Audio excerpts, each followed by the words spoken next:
Halo semuanya, perkenalkan nama saya Romoli Syanturi, NPM 19010113 dari PGSD. Di sini saya akan menjelaskan tugas dari belajar dan pembelajaran saya. Nah, di sini saya akan menjelaskan 5 karakteristik utama belajar dan pembelajaran di abad 21. Yang pertama, mengantisipasi masa depan. Maksudnya di sini adalah sekolah, guru maupun siswa mengupayakan proses belajar dan pembelajaran menggunakan alat canggih dan modern seperti Infocus, laptop, dan handphone. Contoh yang saya ambil di masa pandemi COVID-19, ada saya sekolah di SMP Negeri 1 Tanah Jawa melakukan proses belajar mengajar dengan menggunakan handphone. Di sini siswa dipacu agar dapat atau mampu untuk menggunakan handphone dalam proses daring online. Yang kedua, pembelajaran seumur hidup. Di sini dapat dikatakan ketika seorang guru maupun sekolah memiliki potensi harus mengajarkannya, guru sebagai panutan untuk memberikan potensi dan menggali potensinya untuk diajarkan kepada siswanya agar siswa dapat mencontoh bahkan mempraktekannya agar menggali pengetahuan-pengetahuan baru bagi siswa. Contohnya PGSD adalah guru yang harus mampu menguasai beberapa mata pelajaran seperti IPA, IPS, matematika, seni budaya, dan lain-lain. Di sini guru berperan aktif dalam multifungsi bagi siswa-siswanya. Yang ketiga, memupuk hubungan teman sejawat.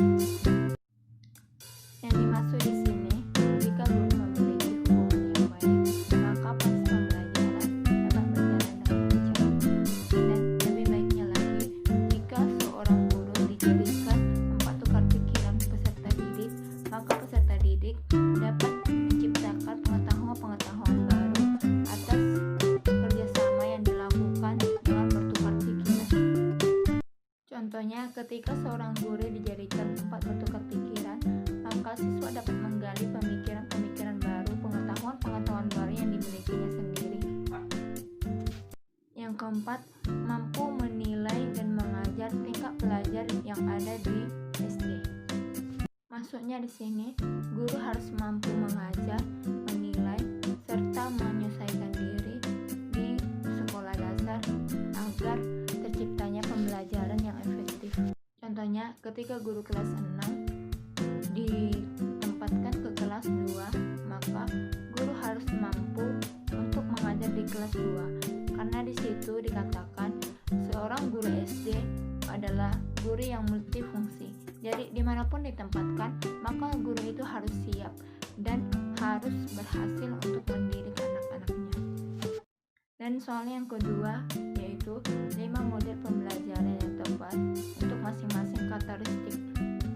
Yang pertama, proses pembelajaran yang berbasis proyek. Pada model ini menggunakan masalah sebagai awal dari untuk menemukan pengalaman sebagai bukti nyata. Yang kedua yaitu inquiry based learning. Maksudnya di sini usaha dalam menemukan kebenaran, informasi, serta pengetahuan dengan cara bertanya. Contoh yang saya ambil yaitu dari pengalaman saya. Waktu saya kelas 1, guru saya bertanya tentang nama, umur, serta alamat saya. Jadi, dengan bertanya, guru tersebut dapat menerima informasi tentang identitas saya. Yang ketiga, problem-based learning, yaitu model pembelajaran yang tersusun dari aktivitas dalam sebuah permasalahan melalui langkah ilmiah. Yang keempat adalah discover learning, yaitu memahami konsep, hubungan, dan arti melalui proses intuitif untuk akhirnya sampai kepada suatu kesimpulan. Nah, kita disuruh untuk memahami iptek.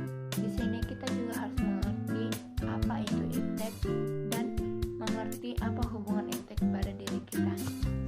Pembelajaran dapat merangsang otak dan menyusun pola-pola yang mewujudkan makna serta menemukan kesimpulan. Yang kelima, contextual learning adalah model pembelajaran yang berupaya yang mengaitkan konsep-konsep atau teori-teori dengan dunia nyata. Pembelajaran ini dapat merangsang otak